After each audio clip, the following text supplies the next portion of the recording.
Pour cet exercice, je vais maquiller un portrait et pour cela, je clique sur le menu Fichier, puis Ouvrir et choisis la première photo. Voilà, ça y est. Pour commencer, je vais cliquer sur le bouton Rotation à gauche pour faire pivoter la photo et lui donner la bonne orientation. De fait, on peut s'y prendre autrement, mais mieux. Recommençons donc. Dans le menu Fichier, je clique sur Préférences, puis Format de fichier. Maintenant, si la photo a été prise avec un appareil numérique et qui contient des données EXIF pour la rotation, on peut les appliquer à la photo une fois ouverte. Cochons donc cette case-ci. Bon, lorsqu'on ouvre la même photo, elle pivotera automatiquement. Maintenant, je vais tirer le meilleur parti de l'espace de travail. J'agrandis la fenêtre au maximum et supprime les bords de celle-ci. Passons maintenant au maquillage de la photo. Proprement dit, et le logo sur le t-shirt est le premier élément que je veux supprimer. Pour cela, je clique sur le pinceau éclaircira pour sombrir et sélectionne dans le menu pinceau d'étirement. Je vais aussi modifier la taille du pinceau. J'augmente légèrement. Pour cela, j'appuie sur la touche Alt et dirige en même temps la souris vers le bas ou encore vers le haut si je veux réduire la taille du pinceau. Il ne nous reste qu'à tirer sur le t-shirt, c'est-à-dire gommer les pixels de la photo en les remplaçant en fait par les pixels prélevés dans l'eau. Comme le voyez, cela se fait en très peu de temps. Et voilà, le logo n'est plus là. Maintenant, je vais supprimer du visage quelques boutons. Pour cela, je clique sur l'outil maquillage et choisis le correcteur d'imperfection.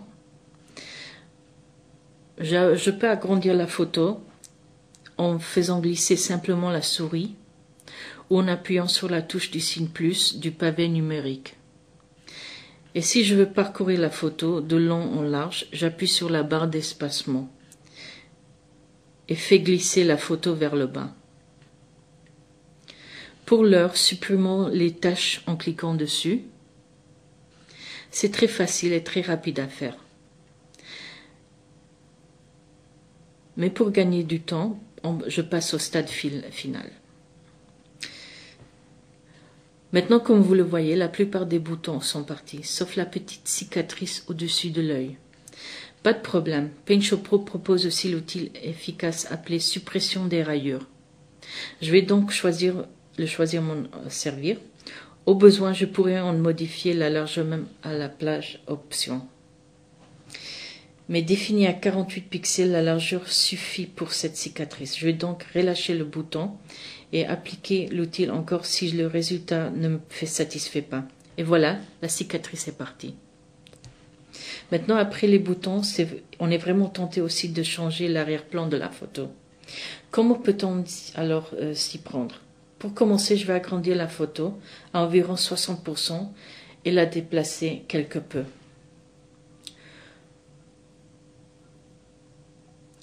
Dans le menu flottant, comprenant la baguette magique, je choisis l'outil sélection au lasso, puis monte à la barre des options pour y sélectionner bord optimal. Plaçons le curseur sur le bord du blouson, je clique dessus et si je fais glisser le curseur, je trace un périmètre de sélection. Comme vous le voyez, l'outil recherche et retient des contrastes à même l'encadrer. C'est bien amusant de le faire, n'est-ce pas?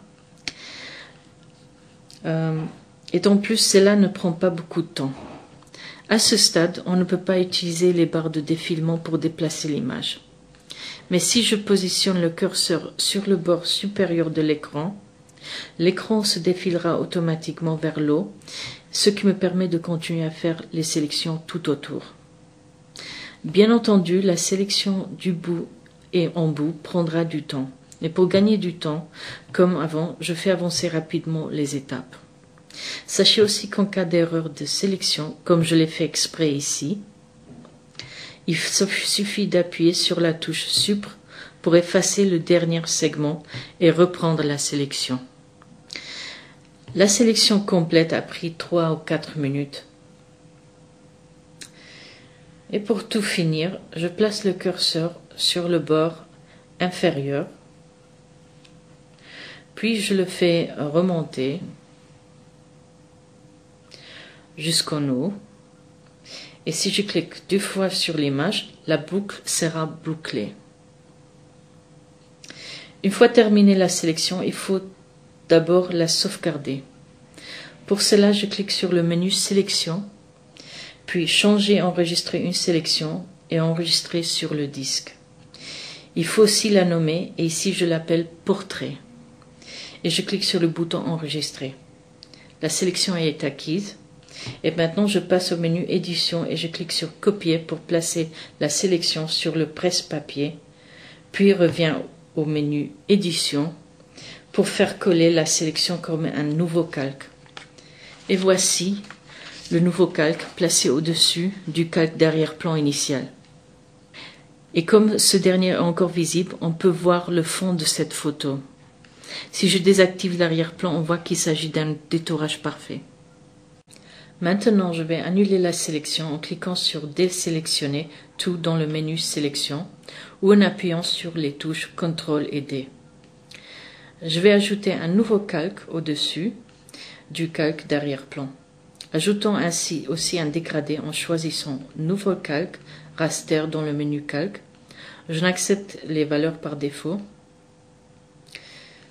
Et puis je choisis l'outil Pot de peinture. Dans la boîte à outils, montant vers la droite dans la palette Style et Texture, je sélectionne ici un dégradé. Le voilà. Cliquant sur le dégradé au-dessus, je peux sélectionner parmi les nombreux échantillons offerts. De fait, je vais choisir celui-ci et en définir l'angle à 90 degrés. Vous voyez? Puis je m'assure que le deuxième calque raster vierge est sélectionné et je clique sur la zone image. Voilà, le dégradé occupe maintenant toute la surface. Et maintenant qu'on a placé le dégradé au-dessus du calque détouré, on peut le modifier et en faire tout ce qu'on veut. Allons-y donc. Je déplace cette fenêtre vers la gauche et cliquant sur le menu Réglages, je choisis Teinte et Saturation, puis Teinte, Saturation, Luminosité. Ensuite, si je clique sur la fenêtre d'aperçu de l'image, je peux modifier la teinte à mon goût et changer au fur et à mesure la couleur de l'arrière-plan. Au gré des effets si beaux, je peux aussi régler la luminosité et rendre l'image un peu sombre. Cela me semble bien. Je clique donc sur OK, mais je vois que le visage rayonne un peu trop. Pour y remédier, je clique sur le calque supérieur, puis le menu Calque et crée un nouveau groupe de calques. Une fois encore, j'accepte les valeurs par défaut. Et cliquant sur le calque dans le groupe, je vais maintenant créer un calque de réglage et un calque de courbe. Je dégage ceci pour m'occuper des courbes. Comme vous le voyez en procédant ainsi, c'est-à-dire par un groupe de calques, je rajoute seulement ce calque détouré sans en modifier l'arrière-plan. Et si par hasard je fais une folie ou un geste brusque, vous ne verrez que seul le calque détouré sera affecté. En clair, le calque d'arrière-plan restera intact. Maintenant, je vais foncer l'image légèrement. L'image est vraiment belle, n'est-ce pas? L'un des avantages du calque de réglage est qu'on peut revenir à n'importe quelle étape et modifier l'image à nouveau. Par exemple, je vois que le rouge est un peu fort. Pour l'atténuer, je clique sur la composante rouge, affaiblis légèrement la teinte rouge et clique sur la fenêtre d'aperçu pour régler la couleur d'image. C'est l'air bien mieux, n'est-ce pas? Cliquons alors sur OK.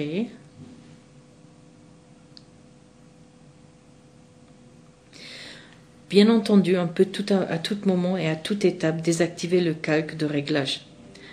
Rien donc est perdu. Et comme j'ai inséré un dégradé à l'arrière-plan, je peux maintenant varier les couleurs d'arrière-plan ou même les images de fond de ma photo, En un mot, vous avez toute la marge de manœuvre que vous voulez pour mettre vos photos au point.